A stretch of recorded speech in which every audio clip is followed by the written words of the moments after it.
Dear students, I welcome you all to your English online class today. Hope you all are doing safe and good during this pandemic period. So before moving on to the lesson, let me tell you something. I want all of you to have a note with you to note down the key points when I explain and also to note down the difficult words from your lesson.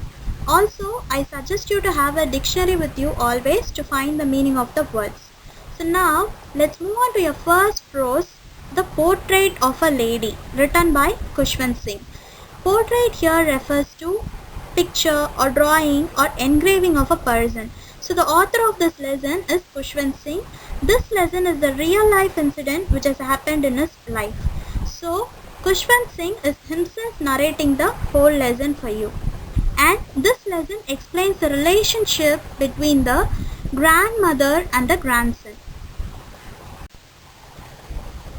Before entering into any lesson, you should know very well about the author of the lesson.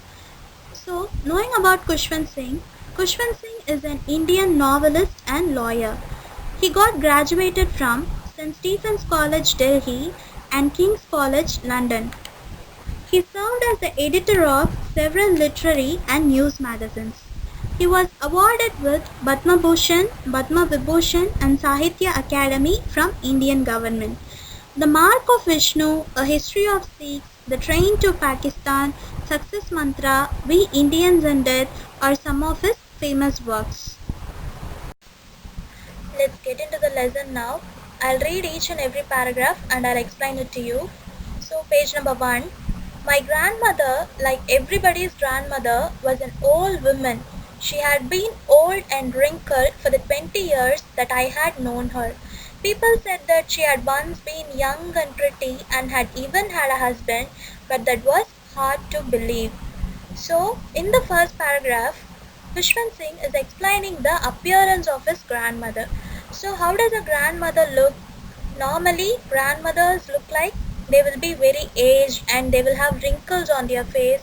So that is how Khushwant Singh's grandmother is also looking. She had been old and wrinkled for the 20 years that I had known her. Wrinkle here refers to lines on the skin. You might have seen old age people, they will be having wrinkles on the face. So she is also having a wrinkle and she is looking very old, and people said that she had once been young and pretty and had even had a husband, but that was hard to believe. He is finding it difficult to believe because Khushwant Singh had never seen his grandfather before, so it is difficult for him to believe. The next paragraph, my grandfather's portrait hung above the mantelpiece in the drawing room. He wore a big turban and loose-fitting clothes. His long white beard covered the best part of his chest and he looked at least 100 years old. He did not look the sort of a person who would have a wife or children. He looked as if he could only have lots and lots of grandchildren. Next, Khushwant Singh is explaining the appearance of his grandfather. So the grandfather's portrait already I have explained what is portrait is, the picture or a drawing. So grandfather's picture is hanging above the mantelpiece. Mantelpiece, what is mantelpiece? It is a shelf projecting from the wall above a fireplace. That is the meaning of the word. Mantelpiece refers to a shelf projecting the wall above a fireplace. So he is wearing a big turban and loose fitting clothes. What is a turban? You might have seen Punjabis and Sikh people, they will be wearing a turban and their dress, that is the clothes, will be very loose. And his long white beard covered the best part of his chest. So he is having a beard which is covering till his chest part, and he was looking like he will be some 100 years old man. He did not look the sort of a person who would have a wife or children. He looked as if he could only have lots and lots of grandchildren. So explaining the appearance of his grandfather, he is telling that he was not looking very young. Already he had said that he was looking like 100 years old man. So again he is adding to that, he looked as if he could only have lots and lots of grandchildren. So he is telling his grandfather that he was looking very aged. Moving on to page 2.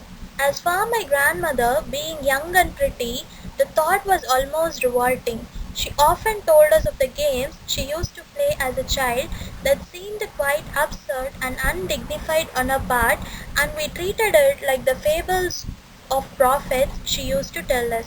So already Kushwant Singh had told about his grandfather that he was looking very old. So now his grandmother being very young and pretty, after seeing the picture, that is a portrait of his grandfather, he is looking very revolting. His thoughts were very revolting that how could a very young and pretty woman get married to a very old man. She often told us of the game she used to play as a child. So always grandmothers and grandfathers used to discuss about their childhood to their grandchildren. The same way, Kushwant Singh's grandmother also used to tell about the games she used to play during her childhood days. But these people, that is grandchildren, treated it as a fables of prophets. Fables of prophet means some stories which she used to tell her grandchildren. The same way they treated her life also as a fables of the prophets, that is fake stories.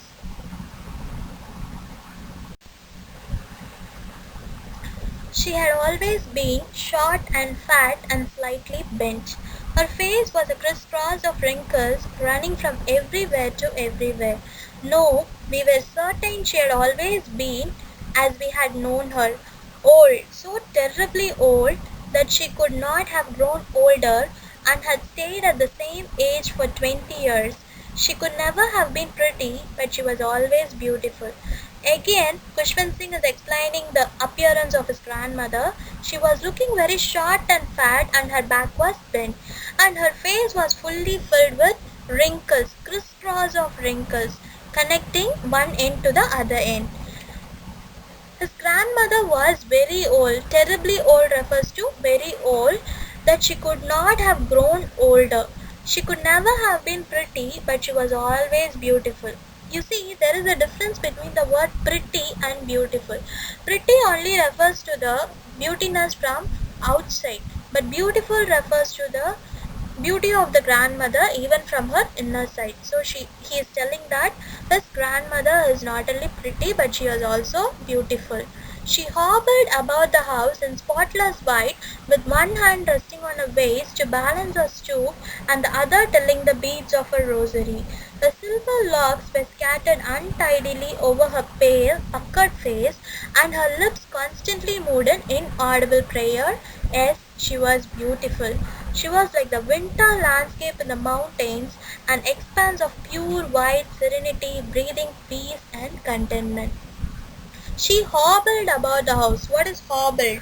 Hobbled here refers to walking unsteadily. These old age people, they will not be able to walk like us steadily. They will be walking unsteadily. So here also he is telling that she hobbled about the house in spotless white. How she is walking is, she is placing one hand resting on her waist. Since she can't stand erect, she is keeping her one hand on her waist to balance her stoop, that is balancing her back bend, and the other telling the beads of a rosary. Other hand is rotating the beads of a rosary. These old people will be having rosary beads in their hands, and she is constantly rotating the beads of the rosary, and she is murmuring the prayers.